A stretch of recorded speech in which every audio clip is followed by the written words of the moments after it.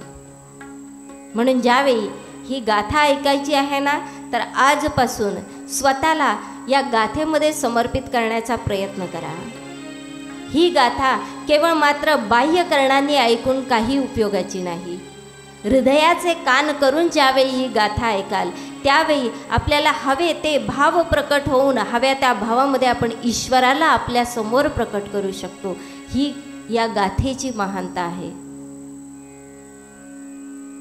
याच गाथेच्या सुरुवातीला प्रथम पृष्ठावर सूतजी महाराज नैमिषारण्यामध्ये सूतजी महाराज एका आसनावर विराजमान झालेले आहेत आणि शौनक आदी ऋषीवर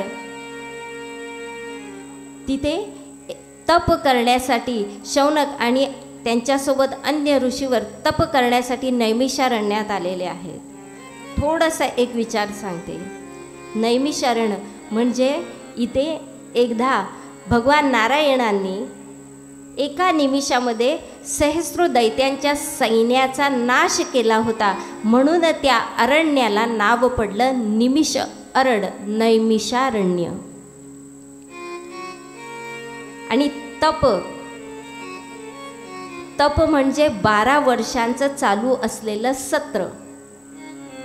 आणि सत्र म्हणजे जे समाजासाठी किंवा जे लोकांसाठी उपयोगी किंवा त्यांच्या भल्यासाठी चाललेलं जर कोणतं अनुष्ठान असेल तर त्याला सत्र असं म्हणतात. ते सत्र 12 वर्षापासून चालणारं आहे, म्हणून त्याला एक आपण 12 वर्षाचा कालावधीला काय म्हणतो, एक तप. ते तप करण्यासाठी शौनक आदी ऋषीवर तिथे नैमिषारण्यामध्ये एकत्रित झाले होते. त्या यज्ञाचं अनुष्ठान करण्यासाठी एकत्रित झाले होते. आणि त्याच वेळी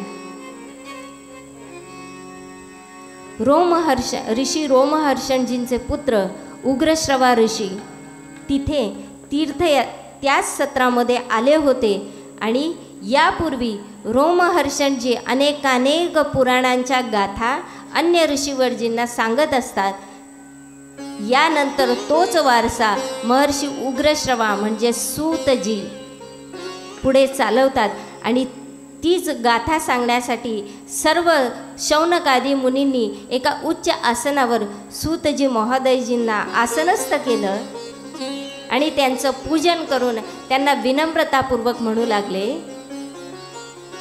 अज्ञानध्वांत विध्वंस कोटी सूर्य समप्रभा सुताख्यायी कथासारंग मम कर्णरसायनम. हे सूत महोदय, अज्ञानरूपी अंधकार दूर करण्यासाठी लागणारं जे तेज आहे ते आपल्या ठाई करोडो सूर्याच्या समान आहे. त्यामुळे हे सूत महोदय, आज तुम्ही आम्हाला अशी गाथा ऐकवा जी आमच्या कर्णांना अमृता समान रसायना समान भासेल. आम्हाला आज अशी गाथा ऐकवा की जी या भक्ती मार्गावर चालण्यासाठी आम्हाला दृढता प्रदान करेल. किंवा वैष्णव नक्की कोणत्या मार्गाचा अवलंब करतात की जेणेकरून ते मुक्तिपदाला किंवा मोक्षपदाला प्राप्त होतात. आम्हाला ती गाथा, अशा आज कथानक, अशी गाथा आम्हाला आज ऐकवा. कलियुगामध्ये सर्वत्र पापाचार अनाचार चालला आहे. मग या कलियुगामधून तरुण जाण्यासाठी कोणतं असं एक अनुष्ठान आहे जे केल्याने मनुष्य तात्काळ मुक्तीला प्राप्त होऊ शकतो. आज आम्हाला ही गाथा ऐकवायची आहे. कृपा करून आज आम्हाला ते कथा ऐकवा.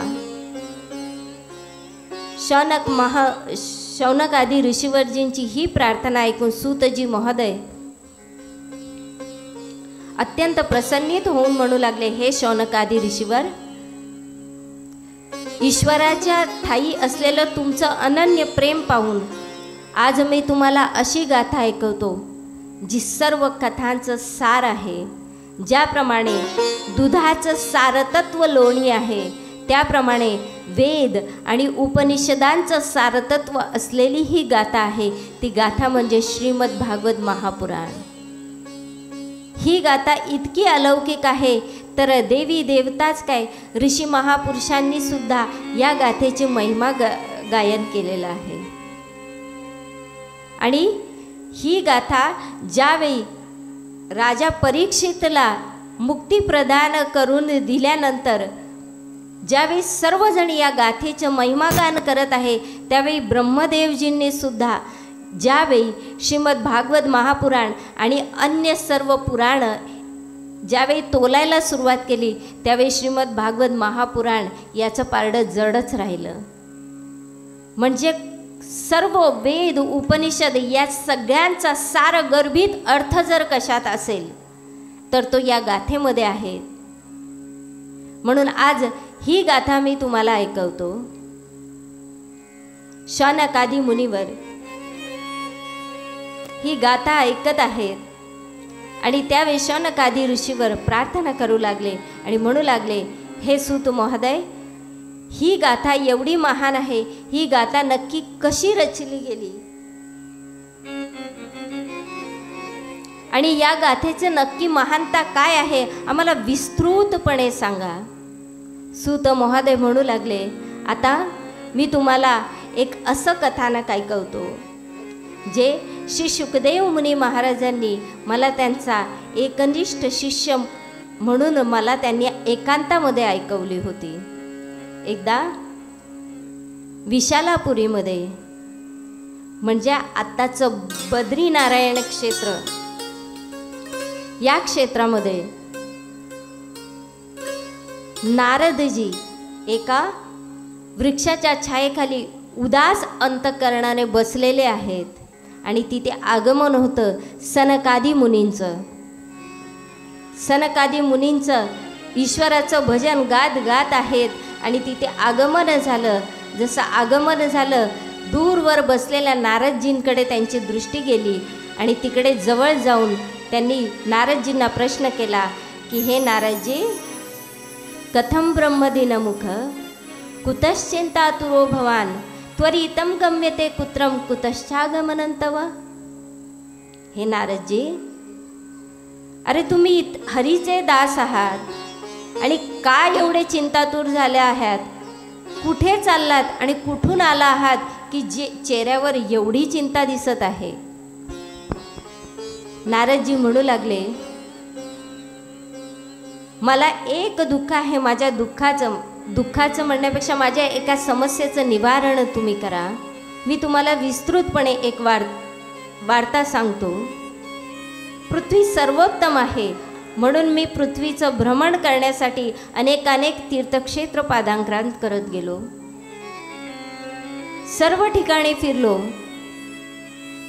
परंतु ज्यावेळी मी वृंदावनामध्ये आलो त्यावेळी मी एक आश्चर्यकारक घटना तिथे पाहिली. एक तरुण स्त्री विलाप करत आहे. तिच्या समोर दोन वृद्ध पुरुष झोपलेले आहेत आणि ती करुण असा विलाप करते. चौओर तिच्या अनेक देवी तिला वारा घालत आहेत, परंतु ती मात्र विलाप करते.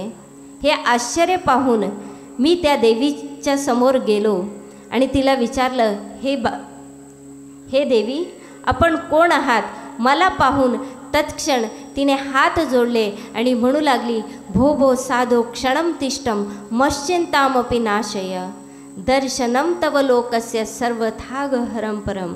हे साधू, असं ऐकलंय की साधूंच्या केवळ दर्शनानेच सर्व त्रासांपासून मनुष्य मुक्त होतो. मग आज माझ्या या कष्टांची निवृत्ती तुम्ही करा, कृपा करून मला उपाय सांगा. नारदजींनी विचारपूस केल्यानंतर ती म्हणू लागली की मी भक्ती देवी आहे, माझं नाव भक्ती आहे.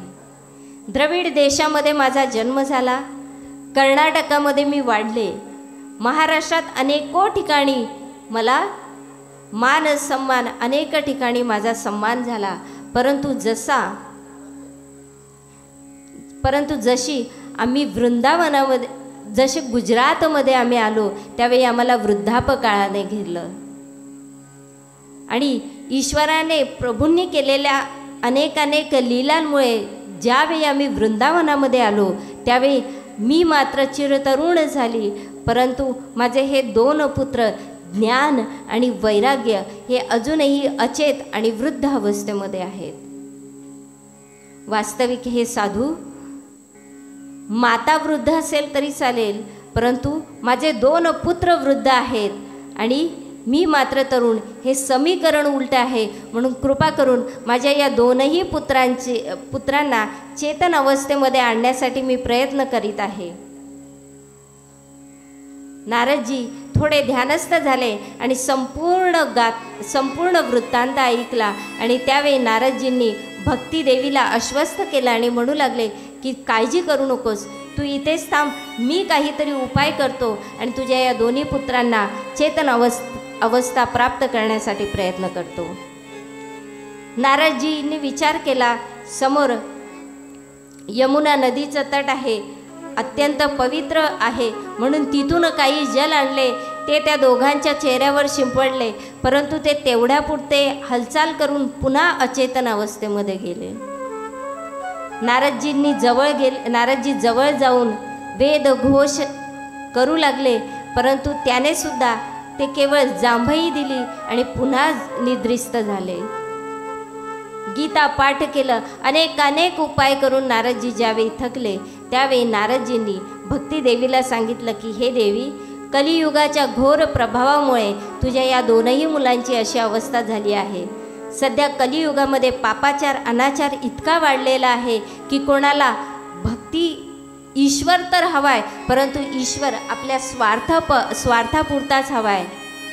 त्यामुळे कोणालाही भक्ती, ज्ञान आणि वैराग्याची तर आवश्यकताच वाटत नाही, म्हणून हे अचेतन अवस्थेमध्ये आहेत. त्यामुळे आता यांना चेतन अवस्था प्राप्त केल्याशिवाय मी स्वस्थ बसणार नाही, तू आश्वस्त हो. आणि त्यावेळी भक्तीदेवी आपले प्रयत्न करू लागली. नारदजी पुन्हा आपापले प्रयत्न करण्यासाठी रस्त्याने जाणाऱ्या अनेक संत महात्म्यांना, साधूंना उपाय विचारू लागले. एका ठिकाणी थकले आणि ध्यानस्थ झाले. त्याच वेळी ध्यानस्थ होऊन ईश्वराला प्रार्थना करू लागले, हे प्रभू, कृपा करून भक्तीदेवीच्या या कष्टांची निवृत्ती करण्याचा मार्ग मला सांगा. त्याच वेळी आकाशवाणी झाली आणि त्या आकाशवाणीमध्ये नारदजींना एक संदेश मिळाला की हे नारदजी, तुम्ही केलेले तप निष्फळ ठरणार नाही. भक्तीदेवींच्या कष्टाच्या निवृत्तीचं एकच मार्ग आहे, ते म्हणजे तुम्हाला एक सत्कर्म करावा लागेल. आणि ते सत्कर्म कोणतं हे तुम्हाला ब्रह्मनिष्ठ संत महात्मेच सांगू शकतील. नारदजी ध्यानावस्थेमधून उठले आणि त्यानंतर नारदजी विचार करू लागले की ही आकाशवाणी तर झाली, परंतु कोणतं सत्कर्म करायचं आहे ज्याने भक्तीदेवीच्या या कष्टांची निवृत्ती होईल. म्हणून नारदजी त्यानंतर वाटेत येणाऱ्या प्रत्येक संत महात्म्यांना विचारू लागले. कोणी त्यांना सांगत होता, अरे जर अचेतन अवस्थेमध्ये आहे, वेद घोष करून पहा, ते नाही तर गीता घोष करून पहा. नारदजी म्हणाले, सर्व काही करून झालेलं आहे, परंतु त्यांना काही केल्या चेतन अवस्था प्राप्त होत नाही आहे. मला तुम्ही काहीतरी मार्ग सांगा. सगळ्यांना विचारतायत, कोणाकडूनच योग्य असा अभिप्राय मिळत नाही. नारदजी पुढे चालत आहेत आणि अशाच वेळी खिन्न आणि उदास होऊन पुन्हा एका वृक्षाच्या छायेखाली बसून ईश्वराला म्हणू लागले, ही जी आकाशवाणी झाली, ही आकाशवाणी किती अर्धवट होती. कारण मला पूर्णतः काहीच कळालं नाही. नक्की असं कोणतं सत्कर्म करायचं आहे आणि असे कोणते महात्म्य आहेत ज्यांना भेटल्यानंतर मला कळेल की ते सत्कर्म काय आहे. आणि त्यावेळी सनकादी मुनीजींना नारदजी हा जो वृत्तांत सांगत आहेत, त्यावेळी विनम्रतेने हात जोडून सनकादी मुनींना म्हणू लागले, हे मुनिवर, माझ्या महत् भाग्यामुळेच आज तुमचं आगमन इथं झालेलं आहे. मी पण किती मूर्ख आहे ना. इतर ठिकाणी सगळीकडे विचार करत बसलो, परंतु तुमच्याखेरीज अन्य असे संत महात्मे कोण असतील जे ते नक्की सत्कर्म कोणतं आहे हे मला सांगतील. त्यावेळी सनकादी मुनी म्हणू लागले, अरे नारदजी, हरीचे दास आहात आणि आम्ही तर असं ऐकलंय, हरीचे दास कधी होत ना उदास. मग तुमची उदासीचं निवृत्तीचं एकच उपाय आहे. जर भक्तिदेवींचा वेद घोषाने सुद्धा जर त्यांना जाग येत नसेल तर एकच उपाय आहे. त्यामुळे तो म्हणजे वेद उपनिषदांचं सुद्धा सार असलेला, सर्व पुराण ज्याच्यामध्ये निहित आहेत असा सारगर्भित असलेला श्रीमद भागवत महापुराण या गाथेचं ज्ञान यज्ञाचं अनुष्ठान करा. हेच ते सत्कर्म आहे. आणि या अनुष्ठानाने भक्तिदेवीच्या कष्टांची निवृत्ती तात्काळ होईल.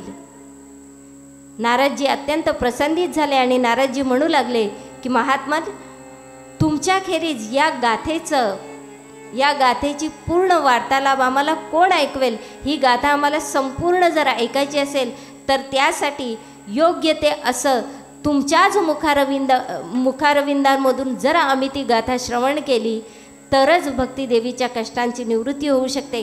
म्हणून त्यामुळे कृपा करून मी आता इतर कोणते संत महात्मे शोधू, इतर कोण असे वक्ता शोधू.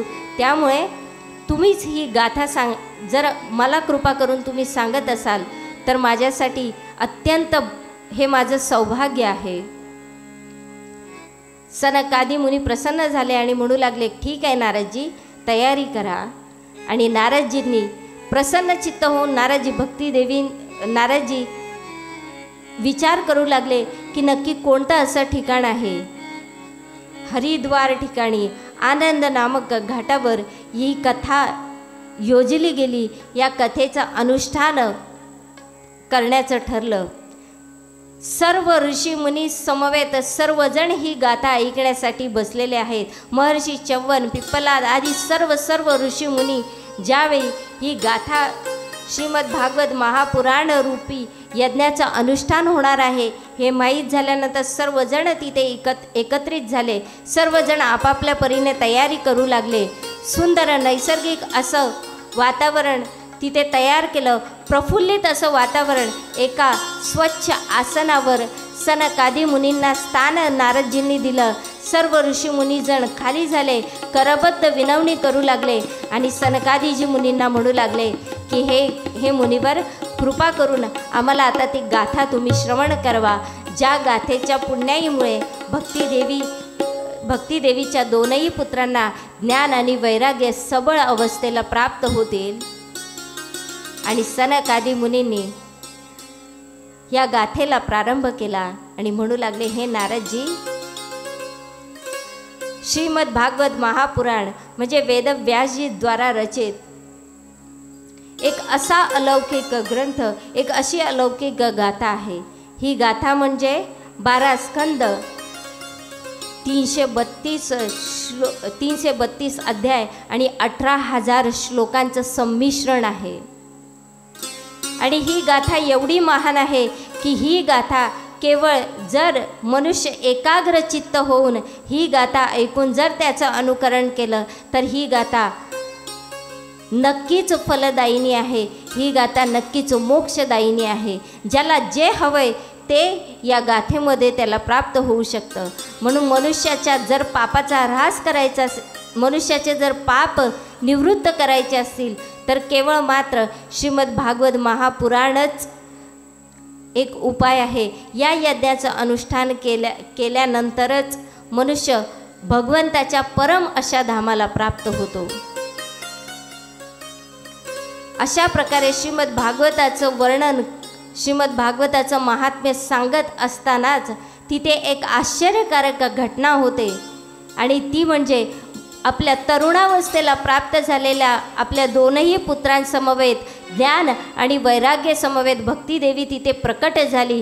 सर्वजण तन्मयतेने गाथा ऐकतायत, परंतु भक्तिदेवीला पाहून सर्वजण आपापसामध्ये कुजबूज करू लागले आणि म्हणू लागले, अरे ही सुंदर अशी देवी कोण आहे आणि ही कुठून अचानक कुठून प्रकट झाली. सर्वजण एकमेकांकडे पाहून कुजबूज करतायत. त्यावेळी सनकादी मुनी म्हणू लागले की हे सर्वांना ही जी देवी आहे ही भागवताच्या अर्थामधून प्रकट झालेली साक्षात भक्तिदेवी आहे.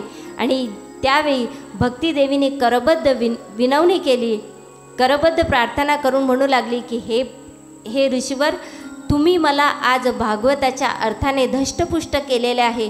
माझ्या दोनही पुत्रांना ज्ञान आणि वैराग्यांना सुद्धा सबळ केलेलं आहे.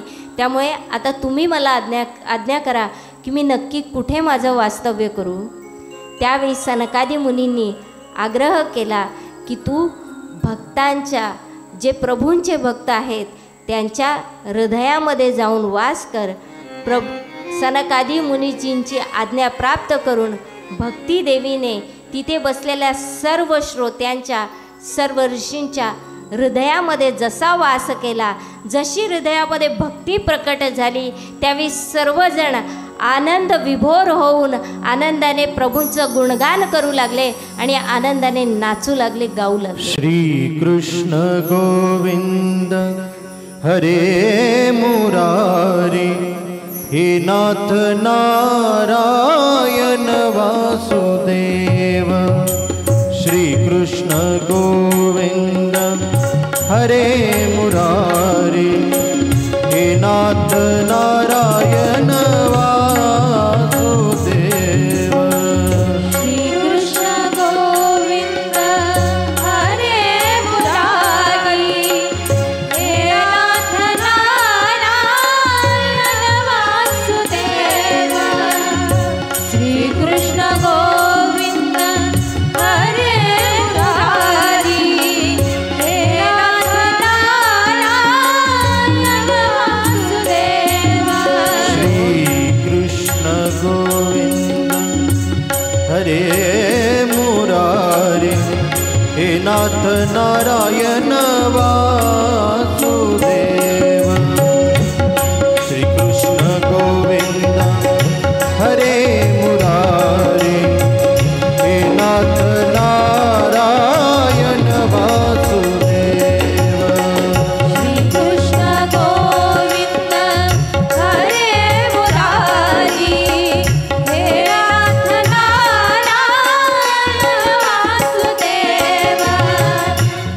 हो हे नाथ नारायण वासुदेव, हे नाथ नारायण वासुदेव. हे नाथ नारायण वासुदेव, हे नाथ नारायण वासुदेव. हो हे नाथ नारायण वासुदेव, हे नाथ नारायण वासुदेव. हे नाथ नारायण वासुदेव, हे नाथ नारायण वासुदेव. बोलो श्री कृष्ण गोविंद हरे मुरारी, हे नाथ नारायण वासुदेव. श्री कृष्ण गोविंद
कृष्ण. याला म्हणतात वास्तविक भक्तीचं, याला म्हणतात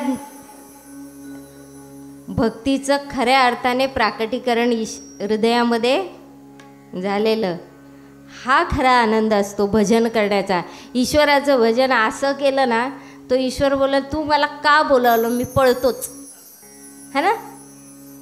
कसं करायचं असतं ईश्वराचं भजन? आनंदाने करायचं असतं. नाही तर काही जण ईश्वराचं भजन करतात म्हणजे थांब, एकीकडे लावतात टी व्ही आणि दुसरीकडे काय चालू असतं? ईश्वराचं भजन. वा रे वा. इकडं ती म्हणते माझ्या नवऱ्याची बायको, इकडं म्हणतो है ना. काय काय चालू असतं. मग भजन असं असतं का? ईश्वराचं भजन कसं पाहिजे?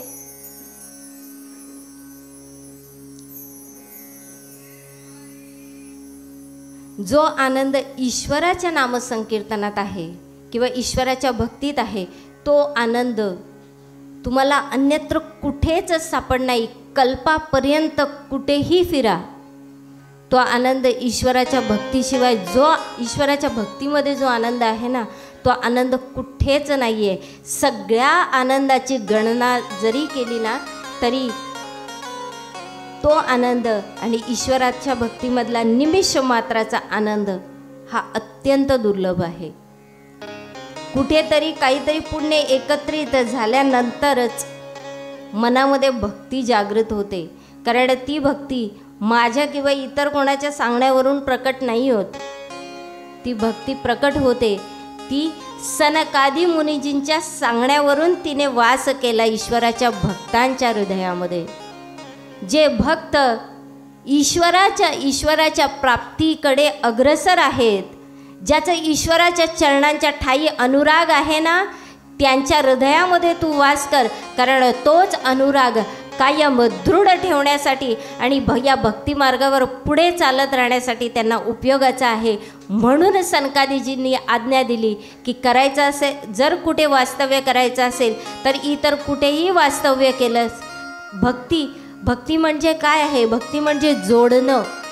जर तुला जोडायचंच असेल ना, तर तू प्रभूंना प्रिय असणारी अशी देवी आहेस.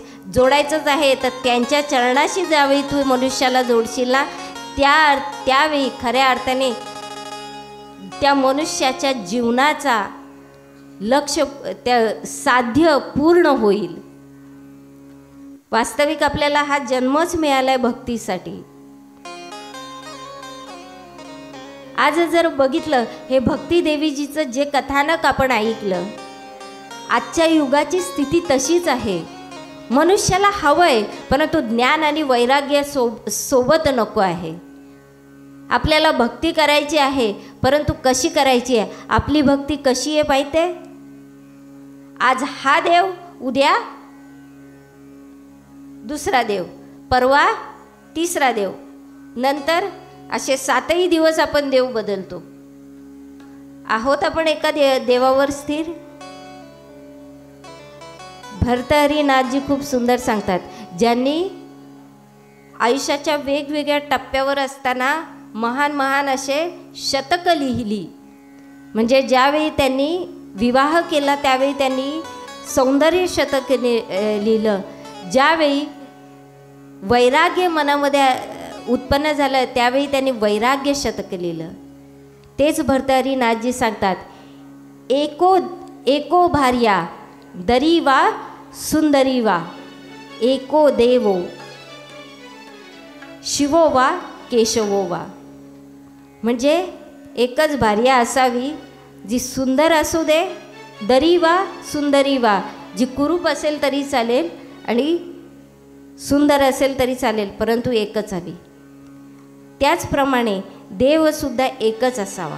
आपुला तो एक देव करुणी घ्यावा, आपुला तो एक देव करुणी घ्यावा. आपुला तो एक देव करुणी घ्यावा, आपुला तो एक देव करुणी घ्यावा, आपुला तो एक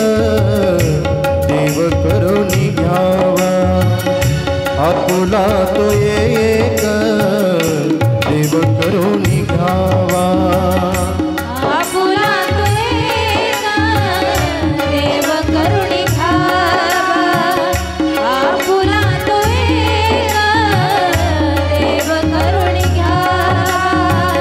तेने बिन जीवा सुख नो है, तेने बिन जीवा सुख नो है, तेने बिन जीवा, तेने बिन जीवा सुख नो है. इरती माई के दुःखाची जनी, इरती माई के दुःखाची जनी. इरती माई गे दुःखाची जनेती, इरती माई गे दुःखाची जनेती. आपुला तो एक देव करून घ्यावा. इतरत्र भटकण्यापेक्षा ना एका देवावर श्रद्धा ठेवावी. आणि श्रद्धा, तुम्हाला माहिती आहे, देवाला देवत्व तेव्हा प्राप्त होतं जेव्हा तुमच्या श्रद्धेनुसार त्या देवाला देवत्व प्राप्त होतं. नाहीतर तशी तर ती मूर्ती आहे, परंतु ती मूर्ती अप्रत्यक्ष रूपामध्ये जेव्हा तुमच्या अंतर्घटामध्ये विराजमान होते ना, त्यावेळी तुमची आस्था, तुमची श्रद्धा त्या ईश्वराला जन्म देते. म्हणून म्हणाले, जाकी रही भावना जैसी प्रभू मूरत देखी तिन तैसी. म्हणून देव तुमच्या श्रद्धेचा विषय आहे. जर भक्ती करायची आहे, आजच्या मनुष्य इतका संभ्रमित झालेला आहे ना, म्हणून श्रीमद भागवत महापुराण आपल्याला हेच शिकवतं की अनेक गोष्टी वाचलात ना, आज या देवाकडून साध्य नाही झालं तर मग आपण देव नाही तर देवी, देवी नाही तर एखादा भैरोबा खंडोबा असतात ना. आपण या गोष्टीला काय म्हणतो, आपली ही जी भक्ती आहे ना, ज्ञान आणि वैराग्य रहित जी भक्ती आहे ना, त्या भक्तीला महापुरुषांनी स्पष्ट शब्दामध्ये व्यभिचारी भक्ती म्हटलंय. वास्तविक खूप गहन आहे. श्रीमद भागवत महापुराण म्हणजे असाच ग्रंथ नाही आहे. वेदव्यासजींना झालेली अंतरानुभूती शब्दांमध्ये त्यांनी रचित केली ना, त्यावेळी या महान गाथेची निर्मिती झाली. जर आपण आपल्या आराध्याच्या प्रती त्याच्या चरणावर दृढ अनुराग ठेवू शकत नाही तर अशी भक्ती खरंच व्यभिचारी आहे. म्हणजे याचा अर्थ अनुराग केव्हा उत्पन्न होईल, जोपर्यंत त्याला जाणत नाही. म्हणून जाणणं आवश्यक आहे. आणि त्याला जाणणं म्हणजे ज्ञान आहे. आणि ज्यावेळी ईश्वराचं ते ज्ञान प्राप्त होईल त्यावेळी वैराग्यसुद्धा सोबतच असेल. कारण ते ज्ञान आपल्याला विषयांपासून विरक्त करतं. विषयांपासून वैराग्य वृत्ती धारण करायची आहे. वैराग्य म्हणजे असं नाही की सगळ्यांनाच भगवी वस्त्र घालून जायचं आहे, संसाराचा त्याग करायचा आहे, नाही. वैराग्य म्हणजे काय तर विषयांपासून दूर जायचं. कारण त्या विषयांमध्ये ज्यावेळी मनुष्य गुरफटतो त्यावेळी ते विषय मनुष्याचा घात करतात. विषयाचे सुख येथे वाटे गोड, विषयाचे सुख येथे वाटे गोड, विषयाचे सुख येथे वाटे गोड,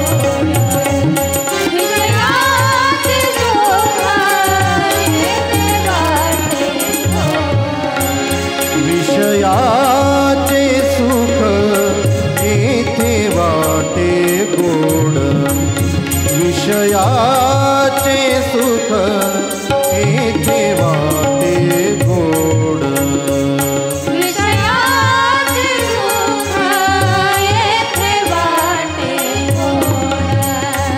विषयाचे सुख येथे वाटे अवघड यमदंड हो, पुढे अवघड यमदंड, पुढे अवघड यमदंड,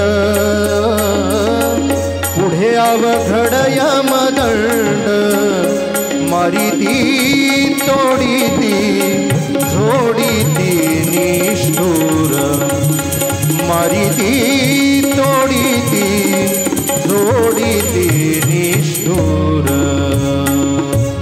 पुढे अवघड यमदंड, पुढे अवघड यमदंड, पुढे अवघड यमदंड, पुढे अवघड यमदंड, मारिती तोडीती झोडीती निष्ठुर, मारिती तोडीती झोडीती निष्ठुर.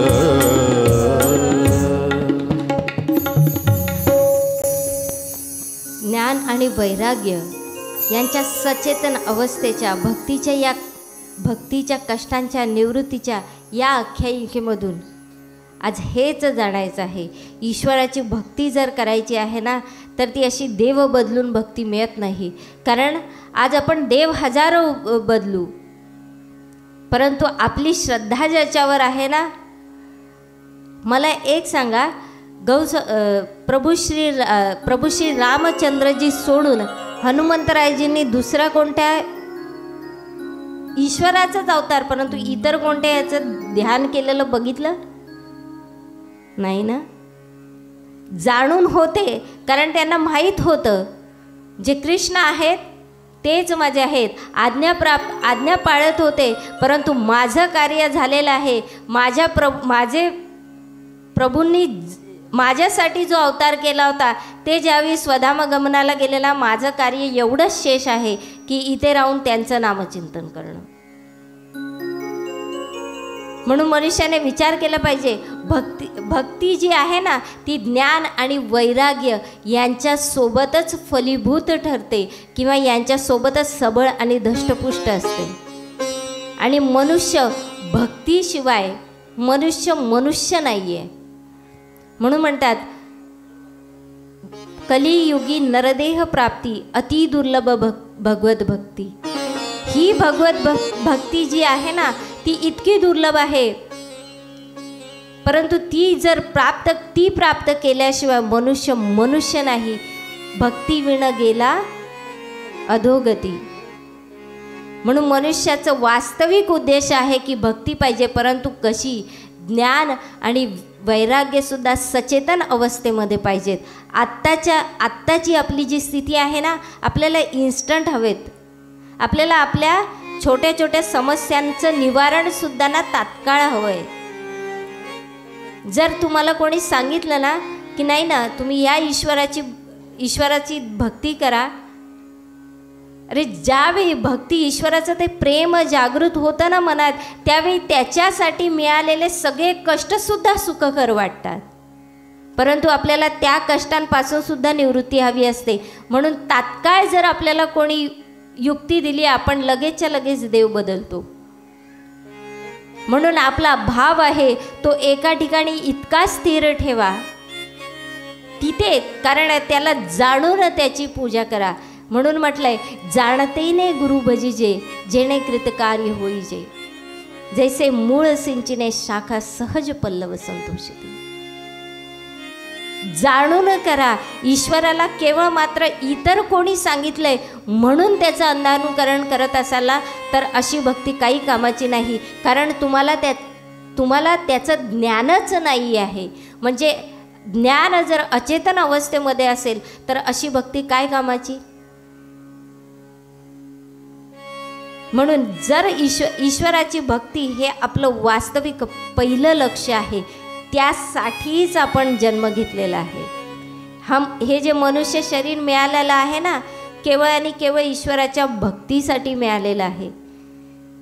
ईश्वराने ज्यावेळी या शरीराची रचना केली ना, आपल्या मनुष्य शरीराची, मोह झाला, अंतर्गटामध्ये येऊन लपून बसला आणि मला जाणायचं आहे, हाच तो लपंडावचा खेळ आहे जो खेळतोय तो प्रभू आपल्यासोबत. परंतु आपण तो खेळ न खेळता आपण काय करतो, इतर गोष्टीमध्ये मायेमध्ये गुरफटतो. जर ज्ञान आणि वैराग्य अचेतन अवस्थेमध्ये असतील तर मायारूपी वृद्धापकाळ आपल्याला घेरेल. म्हणून आपली भक्ती सचेतन अवस्थेमध्ये ठेवण्यासाठी ज्ञान आणि वैराग्य यांची सांगड असणं सुद्धा आवश्यक आहे. आदिमुनी ही गाथा नारदजी आदी सर्व ऋषीमुनींना सांगत आहेत. सूतजी महोदय हा सर्व वार्तालाप शौनकादी ऋषीवरजींना सांगतायत. आणि यानंतर सनकादी मुनी म्हणतात की हे मुनिवर, आता मी तुम्हाला ते ऐतिहासिक गाथा ऐकवतो ज्याने या भागवत शास्त्राचा महिमा, या भागवत शास्त्राचं महात्म्य तुम्हाला, या भागवत शास्त्राचं महत्त्व प्रकाशित होईल, या उजागर होईल. त्यामुळे एक असा पूर्वी तुंगभद्रा नदीच्या किनारी एक आत्मदेव नावाचा ब्राह्मण राहत होता. शास्त्र पारंगत होता, वेद उपनिषदांचा ज्ञाता होता. पौरोहित्य करून तो त्याचा उदरनिर्वाह करत असे. घरात धनधान्याची कशाचीच कमतरता नाही. अत्यंत श्रीमंत आणि अत्यंत आनंदामध्ये राहणारा तो ब्राह्मण होता. त्याची पत्नी होती, त्याचं नाव होतं धुंदुली. नावाप्रमाणेच ती धुंदुली होती. धुंदुली कशी असते, अर्ध अर्ध बघते आणि इन्स्टंट, अगदी ती नावाप्रमाणे होती. आत्मदेव जिथे वेद उपनिषदांचा ज्ञाता होता, पौरोहित्य करत होता, परंतु धुंदुली मात्र ज्यावेळी म्हणतात की 4 घडी एकाची बातमी दुसऱ्याला पोचवण्याचा प्रसारमाध्यम जोपर्यंत ती बनत नाही ना तोपर्यंत तिला अन्न घशाखाली उतरत नसायचं. अशा धुंदुली आहेत बरं, आहेत ना, आहेत. परंतु ती धुंदुली जशी कशी होती, आत्मदेव तिच्यासोबत सुखाने संसार करत होता. परंतु जीवनामध्ये एक दुःख होतं, ते म्हणजे आत्मदेव संततीविहीन होता. त्याला पुत्र नव्हता. पुत्रासाठी अनेक यज्ञ यागादी कर्म केले, दान दक्षिणा दिल्या, न जाणो कित्येक यज्ञ केले, कित्येक व्रत अनुष्ठाने केले, परंतु काही केल्या धुंदुलीला पुत्र होत नाही, काही केल्या आत्मदेवला पुत्रप्राप्ती होत नाही. आणि अशाच दुःखाने ग्रसलेला आत्मदेव एक दिवस अचानक जंगलामध्ये दूरवर निघून जातो. बराच आत गेल्यानंतर त्याला तहान, ज्यावेळी तो क्षुधाग्रस्त होतो त्यावेळी एका पाणवठ्यावर, एका नदीच्या ठिकाणी तो तिथे जलप्राशन करतो आणि तिथेच एका वृक्षाच्या छायेखाली उदास आणि खिन्न होऊन बसलेला आहे. असा खिन्न उदास आहे की जणू काही संपूर्ण दुःख आज त्याच्या वाटेला आलेला आहे. सोबतच तिथे एक महात्मे येतात, क्षुधाग्रस्त असतात, त्यामुळे ते सुद्धा त्या नदीतलं जलप्राशन करतात आणि दूरवर आणि वृक्षाच्या छायेखाली बसलेल्या आत्मदेवाकडे त्यांची दृष्टी जाते. तिथे जाऊन ते त्याला प्रश्न करतात, अरे कोण आहात आणि एवढे दुःखी आणि चिंताग्रस्त का दिसत आहात? दिसायला तर ब्राह्मण दिसताय, परंतु काय आहे, दुःख काय आहे, नक्की कोणत्या विचारांनी तुम्हाला ग्रासलेलं आहे? त्या महात्मेजींना पाहिलं आणि आत्मदेव थोडा क्षण सुखावला आणि त्यांचे चरण पकडून म्हणू लागला की मी आत्मदेव, माझं नाव आत्मदेव आहे. इथे तुंगभद्रा नदीच्या किनारी जे गाव आहे तिथे मी वास्तव्य करतोय. मला घरात सुख, समृद्धी, ऐश्वर सर्व काही आहे, परंतु ना एक दुःख आहे जे इतकं मोठं आहे की ज्याने काही केल्या मला आज त्या दुःखापासून निवृत्ती करायची आहे. मला संतती नाही आणि मला काहीही करून संतती हवी आहे. कारण संततीविहीन जगणं म्हणजे अशा जीवनाचा काय लाभ आहे? ते महात्मेजींनी मनोमन जाणलं आणि ओळखलं. आणि त्यावेळी त्या आत्मदेवजीला समजावतायत आणि सांगतायत की अरे आत्मदेव, अरे संतती नाही हे दुःखाचं कारण थोडी आहे. कित्येक असे इतिहासामध्ये जर बघितलं तर कित्येक असे महापुरुष होऊन गेले जे संतती विहीन राहिले, परंतु जगात जीवनामध्ये समाजासाठी असं काही कार्य ज्यांनी केलं की जे आज त्यांची कीर्ती अमर आहे. आणि तू संततीच्या मागे धावतोयस. आणि कित्येक असे उदाहरणं आहेत ज्यांना संततीपासून सुख मिळालं नाही. त्यामुळे जर भविष्यात होणारं दुःख टाळायचं असेल तर आत्ता हा हट्ट सोड. परंतु आत्मदेव मात्र आज हट्टाला पेटला होता आणि आत्मदेव म्हणू लागला, नाही महात्मा नाही. कारण काय आहे, संततीविहीन या जगण्याला अर्थ तरी काय आहे. कारण अशा जगण्याचं मी करू काय, त्यापेक्षा मी कुठेतरी आत्महत्या केलेली बरी. हे दुःख एवढं मोठं आहे ना की या दुःखापेक्षा मला आत्महत्या जास्त सोपी वाटते. आणि ज्यावेळी महात्मांजी खूप काही समजावत आहेत. आज महात्माजी आत्मदेवला म्हणतात, अरे आत्मदेव, महद्भाग्याने मिळालेलं हे मानवी शरीर आहे, हे असं संपवण्याचा विचार करू नको. हे सगळ्यात मोठं पाप आहे. माहीत आहे, देवाने हे जे शरीररूपी चादर आहे ना, ही किती कष्टाने विणलेली आहे.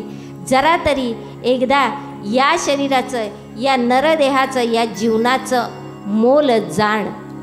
कबीरा, जब हम पैदा हुए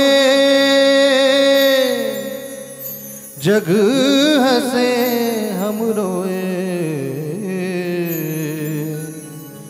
ऐसी करनी कर चलो हम हंसे जग रोए, चदरिया झीनी रे झीनी, चदरिया झीनी रे झीनी, के राम नाम रस भीनी, चदरिया झीनी रे झीनी.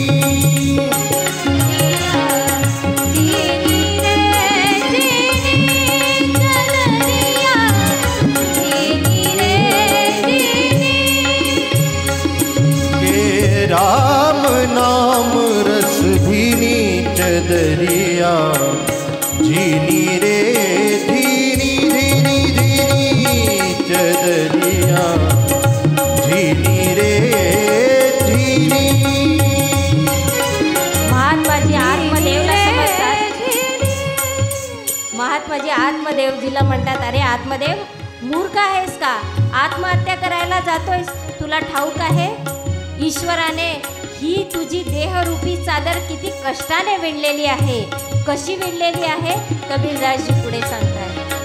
अष्टकमल का चरखा बनाया, पांच तत्व की पूनी रे, पांच तत्व की पूनी. अष्टकमल का चरखा बनाया, पांच तत्व की पूनी रे, पांच तत्व की पूनी. 9-10 मास बुनन को लागे, 9-10 मास बुनन को लागे, मूरख मैली कीनी, चदरिया झीनी रे झीनी, चदरिया झीनी रे झीनी, के राम नाम रस भीनी, चदरिया झीनी रे झीनी, चदरिया झीनी रे झीनी. अरे मूर्ख आत्मदेव, तुला जर समजत असेल ना तर आत्ताच समजून घे. अरे ईश्वराने 8 कमळाचा चरखा बनवून त्याच्यावर म्हणजे 8 प्रकारचे श्वास, त्यावर तुझ्या 5 तत्वांची ही चादर विणलेली आहे. आणि ही चादर आहे ना सहजासहजी नाही विणली, 9-10 मास बुना नको लागे. अर्थात मातेच्या गर्भामध्ये जवळजवळ 9 महिने ही चादर, ही शरीररूपी चादर तयार होत होती आणि त्यानंतर हे शरीर प्राप्त झालंय. त्यामुळे या शरीराचा घात करण्याचा प्रयत्न सुद्धा करू नकोस.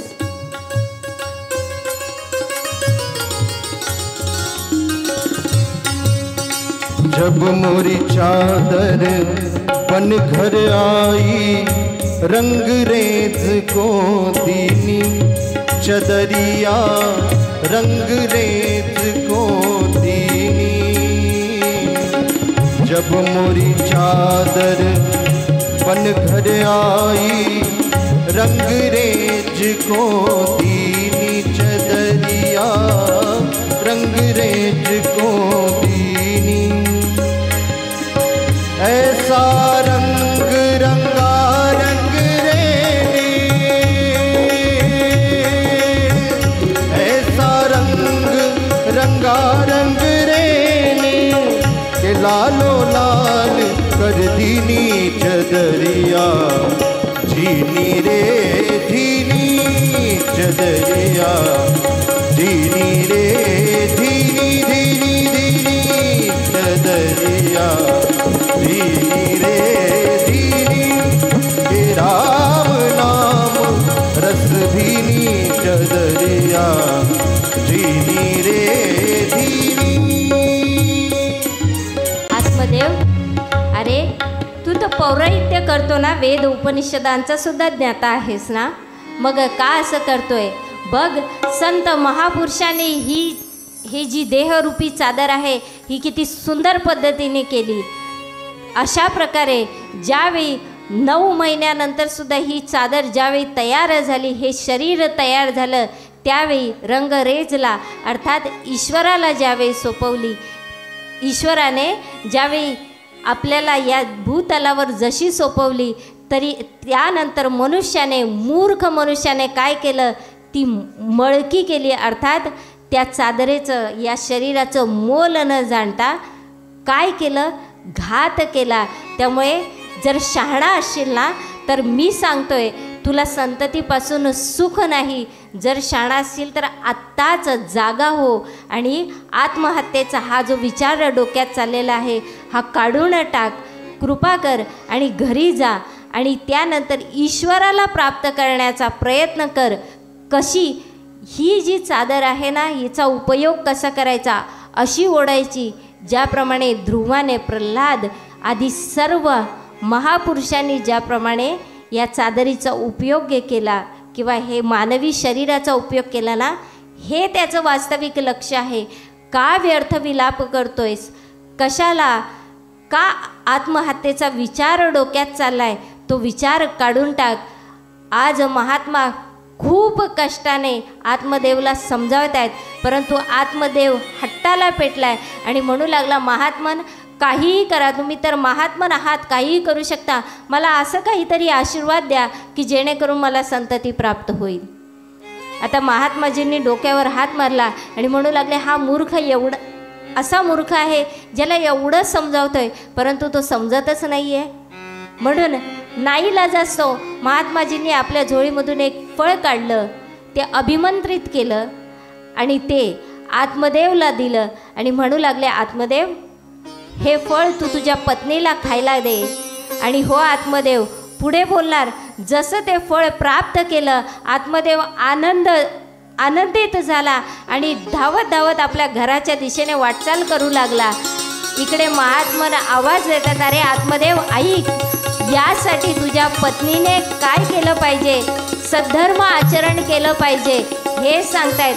परंतु काय झालं, वाद्यांच्या आवाजामध्ये तो महात्माजींचा आवाज आत्मदेवाने ऐकलाच नाही. आत्मदेव आज इतका आनंदित आहे, धावत धावत घरी गेला आणि आवाज द्यायला लागला, धुंदुली, अगं धुंदुली लवकर बाहेर ये, बघ मी काय आणलंय.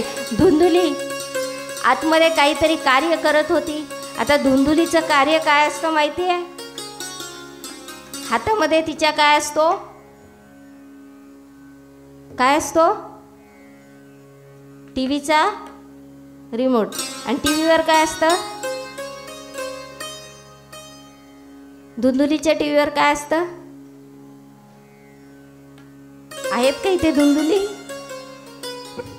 नाही ना, चांगलंय. मग धुंदुली आतमध्ये काय आरामात विश्राम करत होती. बाहेर आली, आपल्या पतिराजांचा आवाज ऐकून जशी बाहेर आली, कमरेवर हात दिला आणि म्हणू लागली, काय झालं, काय एवढं ओरडत आलेलं आहात? अगं धुंदुली, बघ ना मी काय आणलंय. आणि आपल्या हातामधलं एक ते फळ आपल्या पत्नीला दाखवलं. धुंदुलीने कपाळावर हात मारला आणि म्हणू लागली, घ्या. बाजारामध्ये जायला सांगितलं, हे म्हणजे असं झालं, देव आणे आणि घे प्राण्या. असे तुम्ही आवाज करत आलात, एवढे ओरडत आलात, असं वाटलं जणू काही फळांची टोकरी आणलंय केवळ एक फळ आणि त्याचा गवगवा एवढा करताय. आत्मदेव मात्र प्रसन्न चित्त होता. आत्मदेव म्हणाला, नको धुंदुली, आता कोणत्याच प्रकारचा वाद घालू नको ना. हे बघ, हे फळ कोणतं साधंसुद्धा फळ नाही आहे. हे मला एका महात्म्यांनी दिलेलं फळ आहे. या फळाचं जर तू प्राशन केलं असेल ना, तर त्यांच्या आशीर्वादाने आपल्याला एक पुत्ररत्न प्राप्त होईल आणि त्यानंतर आपल्या जीवनामध्ये हे जे दुःख आहे ना, संतती विहीन असल्याचं, हे दुःख नाहीसं होईल. धुंदुलीने ते फळ हातात घेतलं. पतिराजांची आज्ञा आहे, नाही कसं म्हणणार. आणि नंतर तर आपल्याच हातात फळ आहे ना, खायचं की नाही ते नंतर बघू, ते जातील कामावर तेव्हा. म्हणून धुंदुलीने ते फळ हातात घेतलं, घरात आली आणि त्या फळाकडे एकटक नजरेने निहारू लागली. आत्मदेव आपल्या कार्यासाठी बाहेर निघून गेलेला आहे. आता एक दिवस झाला. दुसऱ्या दिवशी धुंदुलीची बहीण तिथे आली आणि धुंदुली मात्र आज टीव्हीचा रिमोट हातात नव्हता. धुंदुली आज काय करत होती? धुंदुलीच्या हातामध्ये होतं ते फळ आणि ती पुन्हा एकदा त्या एकटक त्या फळाकडे निहारत होती आणि म्हणू लागली, काय करू, खाऊ की नको खाऊ.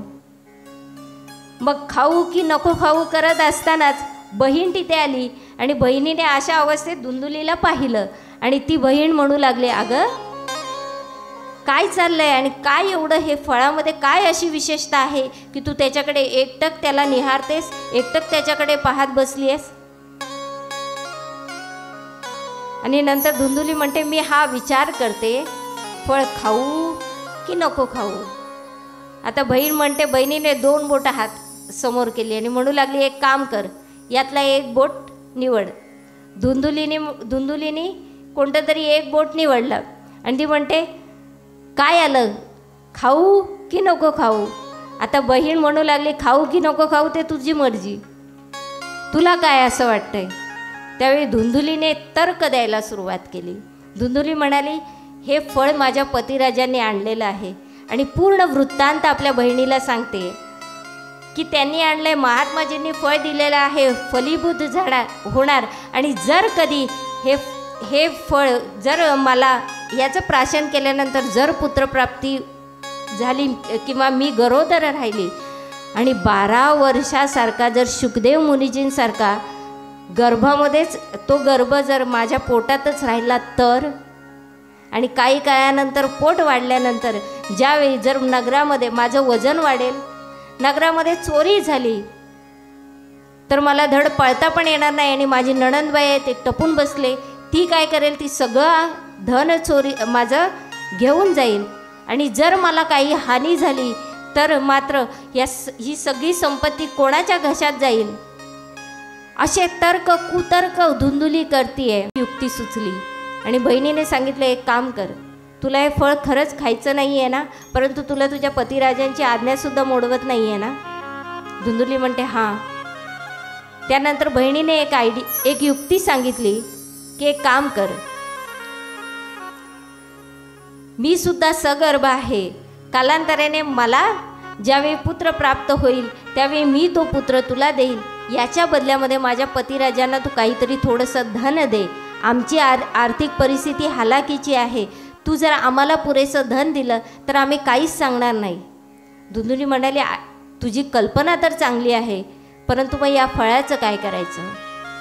बहिणीने ते फळ घेतलं. बस ह्या फळाची समस्या आहे ना, त्याचं सुद्धा निवारण करू. बाहेर गोठ्यामध्ये गाय बांधली होती आणि या दोघींनी सुद्धा ते फळ त्या गायीला खायला घातलं.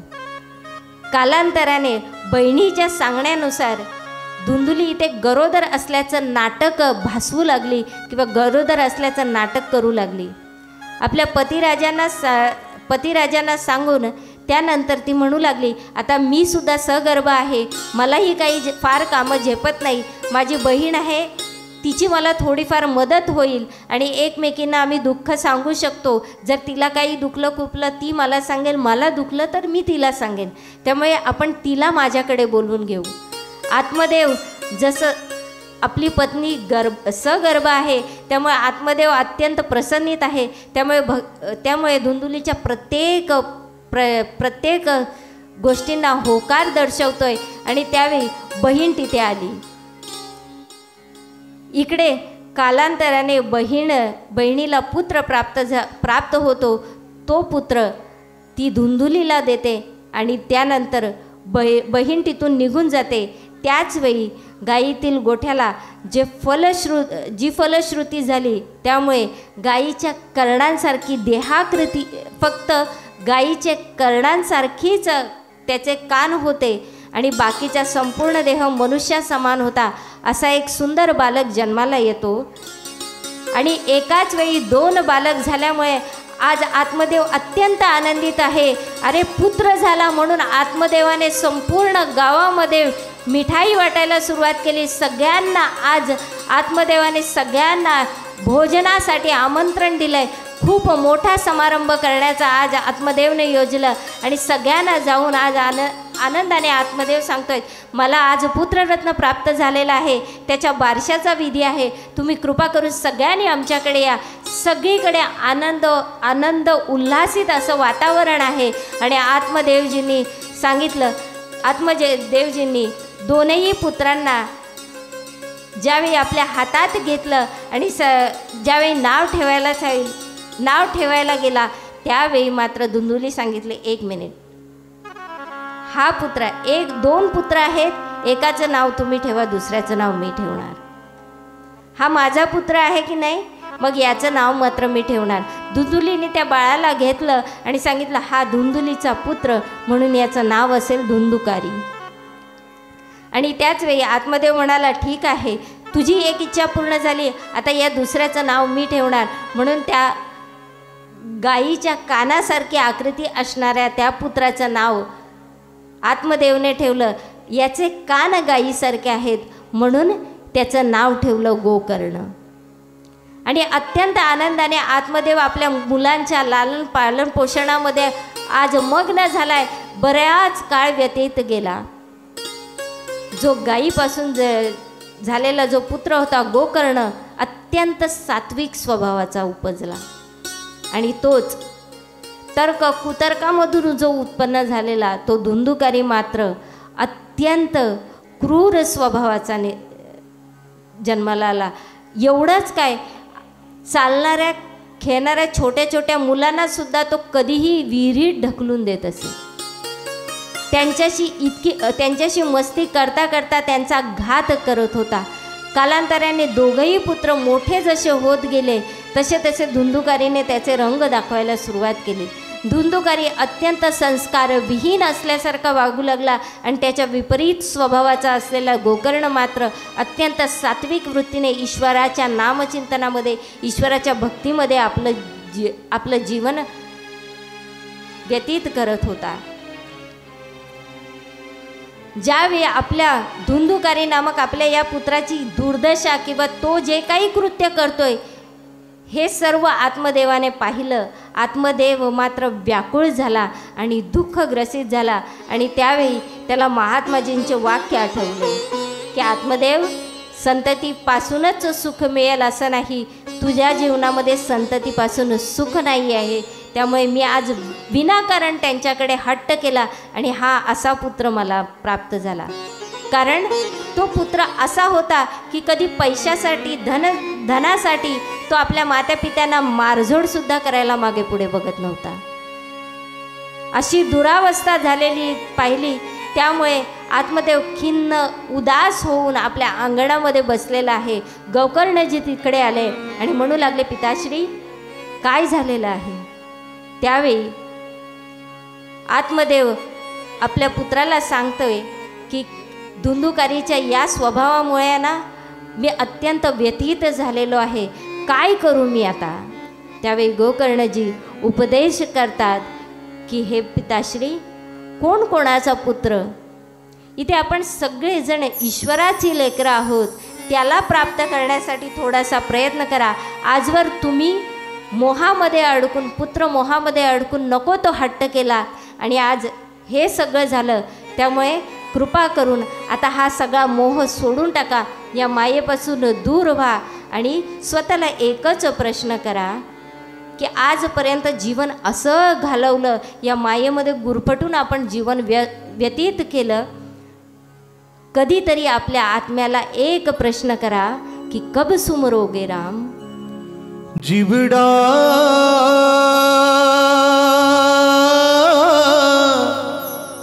दो दिन का मेहमान, कब सुमिरोगे राम?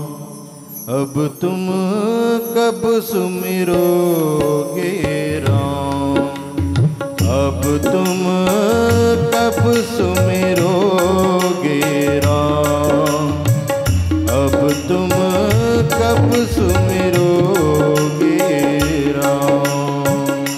अब तुम कब सुमिरोगे राम? अब तुम कब सुमिरोगे राम?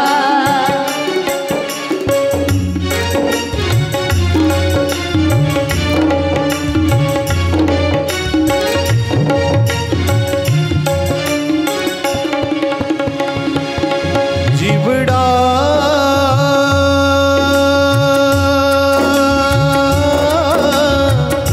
दो दिन का मेहमान, कब सुमिरोगे राम? अब तुम कब सुमिरोगे राम? अब तुम कब सुमिरोगे राम? अब तुम कब सुमिरोगे राम?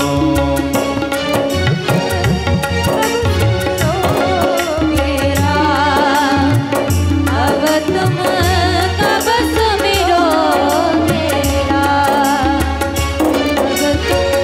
कब सुमिरोगे राम?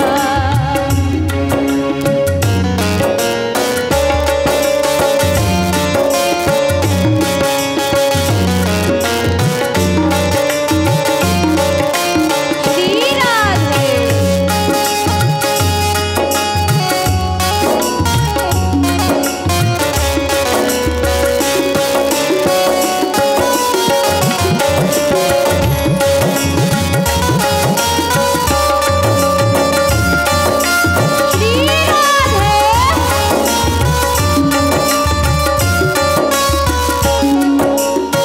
बालपना तो खेल गवाया, बालपना तो खेल गवाया, तरुण हुआ तो समय गवाया।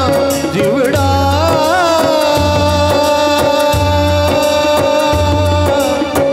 दो दिन का मेहमान,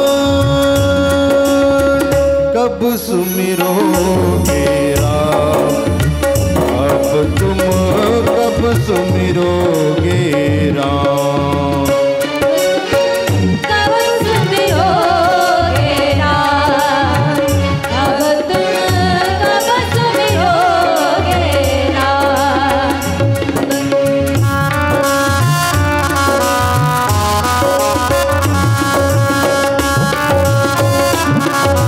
श्री राधे।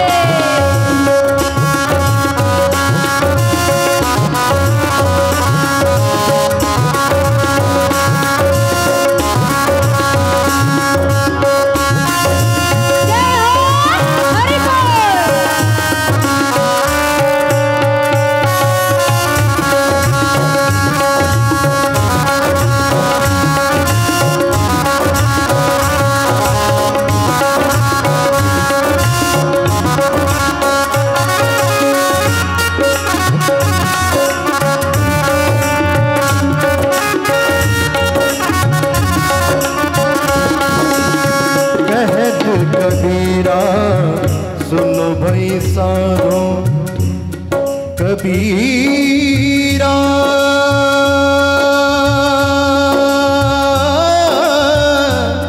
कबीरा रे कबीरा कबीरा कबीरा कबीरा कबीरा कबीरा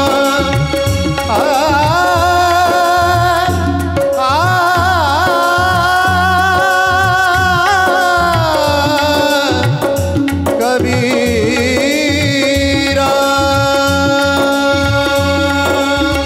कहत कबीरा सुनो भाई साधो ये छोड़ा मैदान जिवड़ा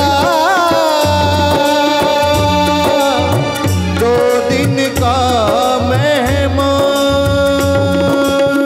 कब सुमिरोगे राम अब तुम कब सुमिरोगे राम अब तुम कब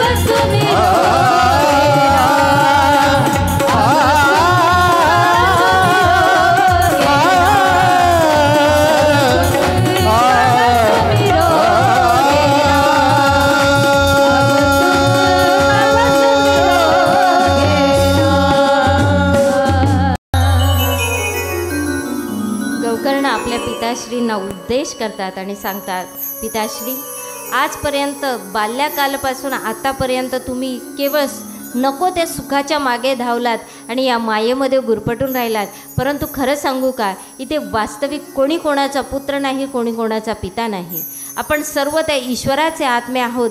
त्यामुळे त्या ईश्वराला प्राप्त करण्यासाठी तुम्ही इथून आता या मायेमधून बाहेर पडा आणि इथून बाहेर पडून त्या ईश्वराच्या प्राप्तीसाठी त्या मार्गावर अग्रेसर व्हा. आपल्या पुत्राकडून असा उपदेश प्राप्त करून आत्मदेव आपल्या एका पुत्राला कंटाळून आणि दुसऱ्या पुत्राकडून योग्य तो उपदेश घेऊन आत्मदेव जंगलामध्ये वाटचाल करतो आणि तिथे काही काळ ईश्वराच्या नामचिंतनामध्ये मग्न होऊन ईश्वराला प्राप्त करून नंतर हा देह सोडून देतो. इकडे एक दिवस गौकर्णजींनी सुद्धा आपल्या ह्या भावाचे हे असे सगळे प्रताप पाहून गौकर्णजी सुद्धा विच्छिन्न अवस्थेमध्ये, गौकर्णजी सुद्धा खिन्न अवस्थेमध्ये काय करावं म्हणून तीर्थयात्रेला निघून जातात. आता धुंधुली आणि धुंदुकारी दोघेच घरात होते. एक दिवस धनाच्या हव्येसेपोटी, धनाच्या प्राप्तीसाठी त्याने आईला इतकी मारझोड केली की धुंधुली या सर्व जाचाला, या त्रासाला कंटाळून शेवटी तिने घराबाहेर घराच्या मागे असणाऱ्या विहिरीमध्ये उडी टाकली आणि देहत्याग केला, आपला प्राणत्याग केला. आता धुंदुकारीला मात्र रान मोकळं होतं. ज्या गोष्टी तो, जे व्यभिचार, ज्या गोष्टी तो बाहेर करत होता त्या गोष्टी आज तो घरी सुद्धा अगदी कोणाचीही हरकत नसल्यासारखा करू लागला. कालांतराने तो 5 वेश्यांच्या आहारी गेला आणि केवळ मात्र बाहेरच नाही, त्यांना त्याच वेश्यांना त्याने घरात आणलं आणि त्या वेश्यांची मागणींची पूर्तता करता करता आज ज्यावेळी धनाची कमतरता भासू लागली त्यावेळी त्याने राज्यामध्ये चोरीसुद्धा केली. सगळीकडे राजाचे सेवक मात्र त्या चोराला शोधत होते.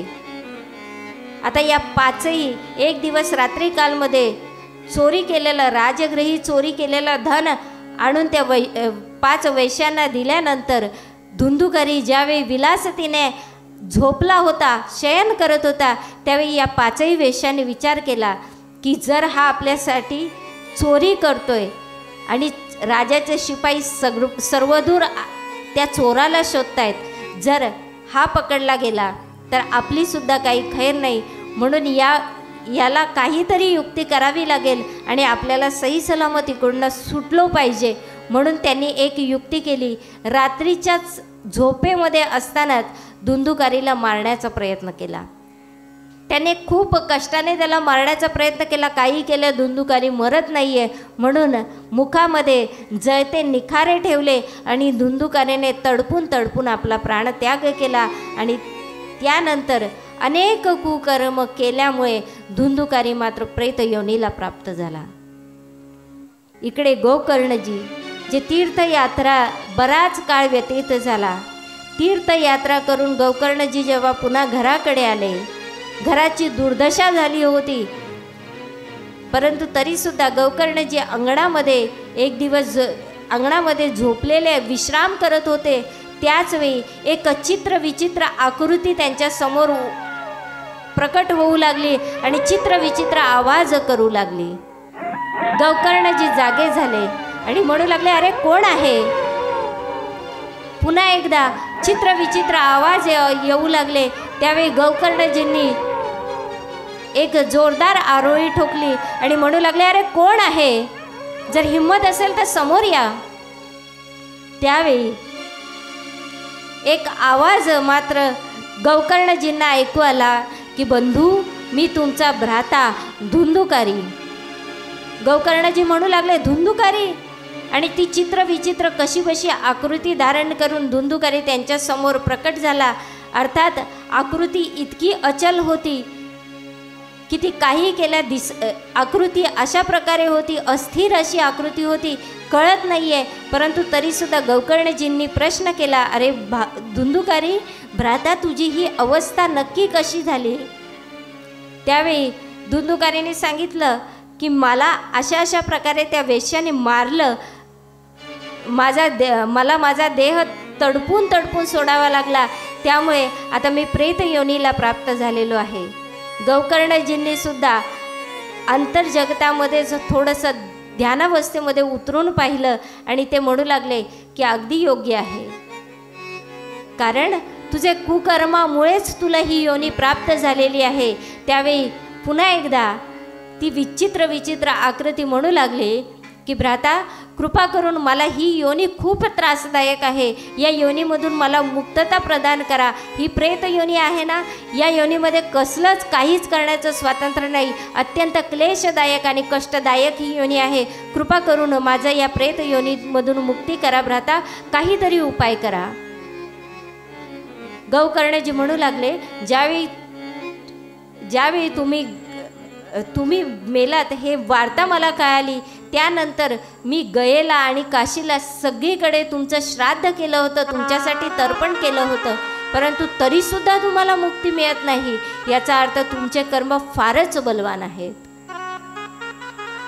परंतु काही काळजी करू नका, मी उद्या याच्यावर काहीतरी उपाय शोधण्याचा प्रयत्न करतो. आणि त्यावेळी आश्वस्त केलं धुंदुकारीला. धुंदुकारी तिथून ती आकृती निघून गेली आणि गोकर्णजी इथे ध्यान करू लागले आणि मनोमन प्रभूंना प्रार्थना करू लागले आणि म्हणू लागले की काय असा उपाय आहे जेणेकरून मी माझ्या भावाला मुक्ती प्रदान करू शकतो. इकडे गोकर्णजी सकाळ झाली, सूर्योदयाला अर्घ्य देण्यासाठी त्यांनी आचमन केलं आणि त्यावेळी सूर्यदेवतेला प्रार्थना केली की हे सूर्यदेव, कृपा करून मला सांगा की असं कोणतं अनुष्ठान केलं, असं कोणतं कार्य केलं की ज्याने माझ्या भावाच्या या प्रेत योनीमधून मुक्तता होईल. त्यावेळी सूर्यनारायण तिथे प्रकट होऊन त्यांना सांगू लागले की श्रीमद भागवत महापुराण या ज्ञान यज्ञाचं जर अनुष्ठान केलं तरच कोणताही मनुष्य प्रेत योनीमधून मुक्त होऊ शकतो. त्यामुळे आता केवळ मात्र हा एकच उपाय शेष आहे. आणि हा उपाय ऐकून गोकर्णजींनी तयारी केली. एका सुंदर एका स्वच्छ आसनावर गोकर्णजी विराजमान झाले. काही गावातल्या काही लोकांना श्रोता म्हणून नियुक्त केलं, स्वतः वक्ता म्हणून तिथे नियुक्त झाले आणि ही गाथा सांगण्यास प्रारंभ करतायत. धुंदुकारीला माहीत झालं की माझ्यासाठी, माझ्या मुक्तीसाठी माझ्या भावाने ज्ञान यज्ञाचं अनुष्ठान केलेलं आहे.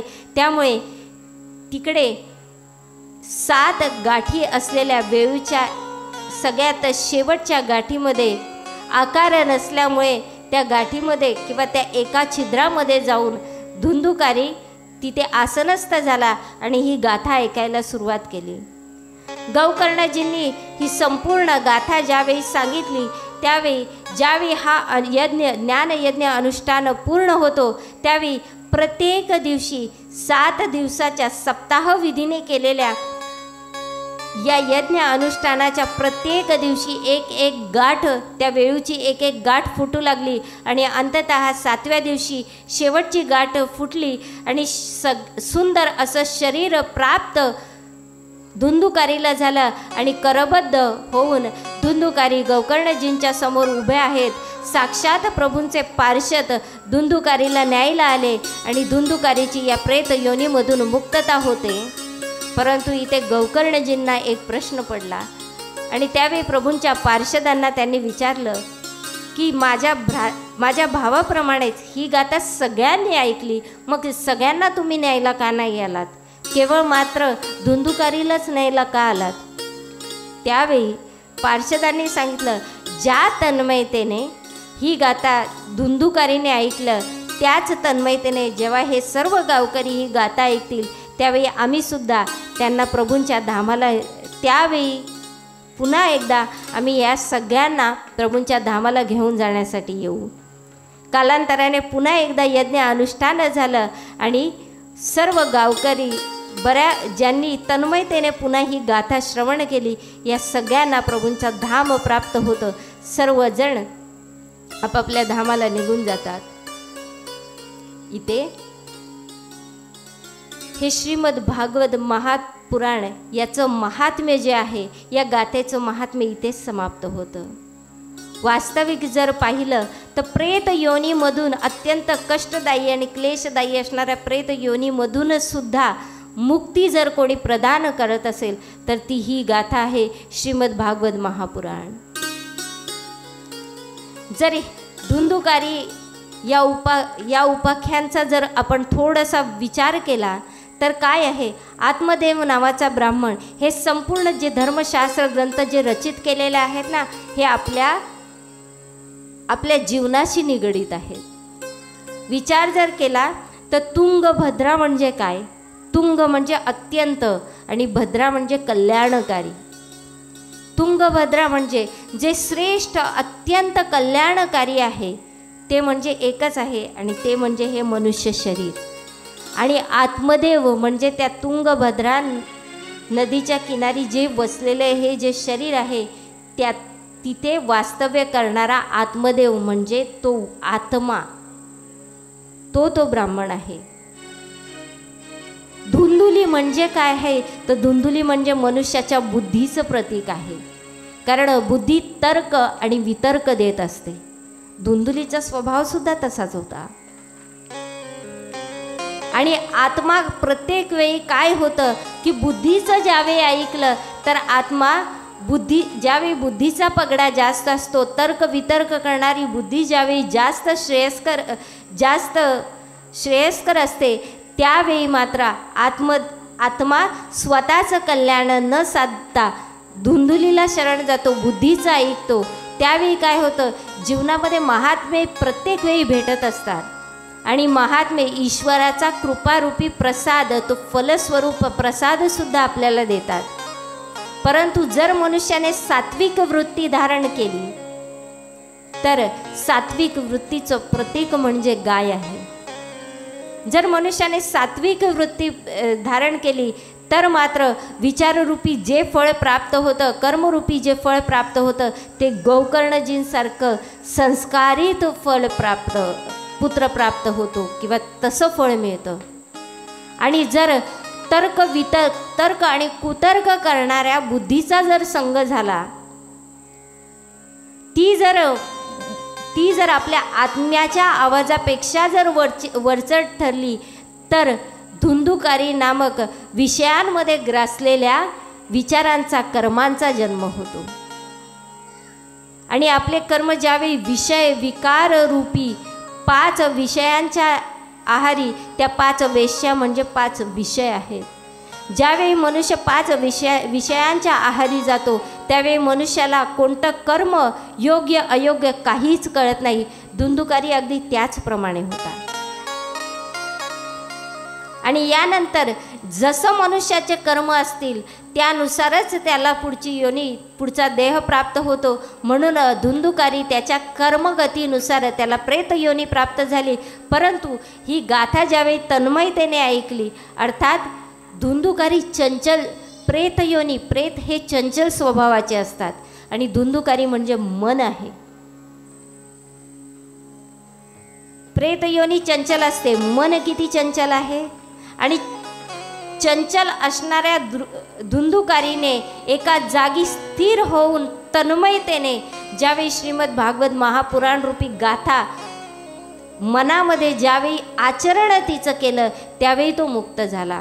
अगदीच चंचल असणाऱ्या या मनाला भागवतामध्ये जर स्थिर केलं तर मात्र प्रभूंचे पार्षद साक्षात प्रकट होऊन किंवा आपण प्रभूंच्या धामाला, प्रभूंची प्राप्ती आपल्याला होऊ शकते. आपण प्रभूंचं धाम प्राप्त करू शकतो. म्हणून जर काही आपल्याला श्रीमद भागवत महापुराण या गाथेमधून हेच शिकण्यासारखं आहे की आपण आपल्या चंचल रूपी मनाला एका ठिकाणी स्थिर केलं पाहिजे प्रभूंचं ध्यान करण्यासाठी, प्रभूंना प्राप्त करण्यासाठी. गावकऱ्यांनी सुद्धा कथा ऐकली होती, परंतु ज्या तन्मयतेने धुंदुकारीने ऐकली होती म्हणजे आपल्या स्वभावाच्या विपरीत जाऊन त्याने ते कार्य केलं होतं. म्हणून म्हणजे चंचल अशा मनाला एका ठिकाणी स्थिर, ईश्वराच्या ठिकाणी स्थिर करून ज्यावेळी आपण आपलं कर्म करतो किंवा ईश्वराच्या प्रतीचे कोणतंही कर्म करतो ते आपल्याला ईश्वराची प्राप्ती करून देतं. हेच श्रीमद भागवत महापुराण रूपी गाथेचं महात्म्य आहे. हे महात्म्य आज आपण इथेच माझ्या वाणीला मी विराम देते. या महात्म्यावरच आपण आजच्या गाथेला विराम देऊ. बोलिये सियापती रामचंद्र भगवान की जय. श्री कृष्ण बलदेव की जय. उमापति महादेव की जय. श्रीमद् भागवत महापुराण की जय. जय जय श्री राधे. जय जय श्री राधे. जय जय श्री राधे. करुणावतारो संसार सारो भुजगेंद्र हारो सदा वसंतो हृदयारविंदे भवो भवानी सहितो भवो भवानी सहितो नमामि.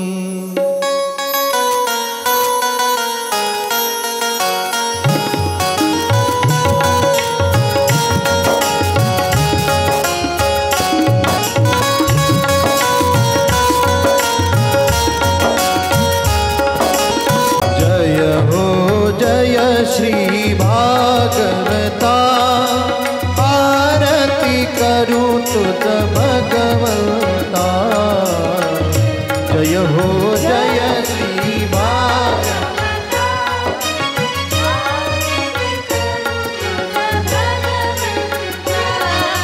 श्री शुक मुनि ने परम भक्ति ने नाना परि ने गायने जा हरि चरिता.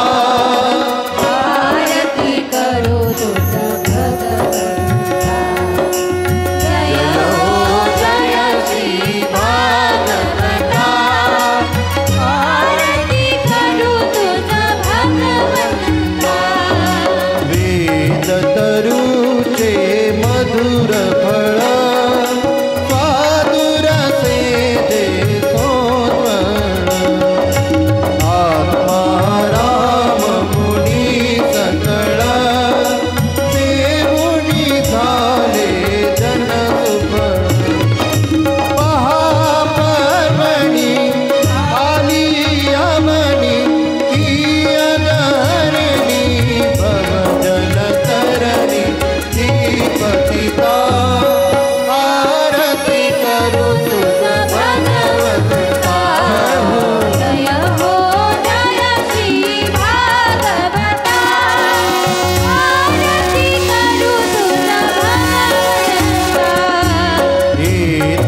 पिता त्वमेव त्वमेव बन्धु सदा त्वमेव त्वमेव विद्या सर्वं त्वमेव त्वमेव सर्वं मम एव कायेन वाचा मनेन्द्रियैर्वा बुद्ध्यात्मना वा प्रकृतितो वा करोमि यत्कर्मं सकलं परस्मै नारायणाय समर्पयामि सततं केशवं नारायणं कृष्णदामोदरं वासुदेवरे श्रीधरं माधवं गोपिकावल्लभं जानकीनाथं रामं हरे राम राम राम हरे हरे कृष्ण कृष्ण हरे हरे राम राम हरे कृष्ण